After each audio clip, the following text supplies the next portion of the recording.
If you're using a minimal amount on your credit card, if you keep that thing paid off, you're kind of showing, look at how much money I have access to that I don't need. And that's huge. This whole uh, the whole idea of credit is how risky you are as a borrower. And so the higher the credit score, the less risky you are seen to be. The lower the credit score, the more risky. Well, having your credit cards maxed out is risky behavior. Gotcha. And I think at one point you had mentioned a magic number. 30% is the magic number.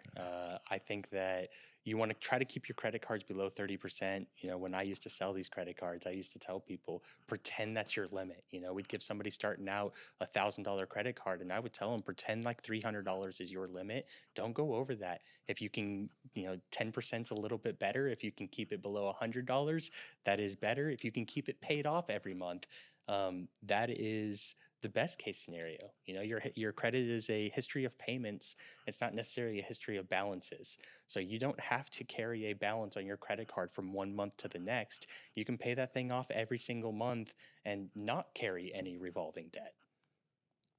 Okay. I've even heard that misperception or that myth. It's healthy to carry a balance. How do you feel about that? I don't believe so.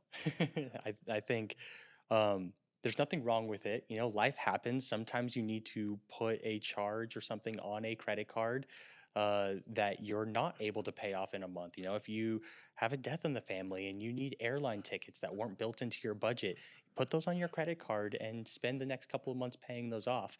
But you don't want to uh, use your credit card to supplement your monthly spending. um, that's worst case scenario. Interesting. Yeah. Well, we'll dive into that in the budgeting part of the financial curriculum here that we're doing on the podcast. Yeah.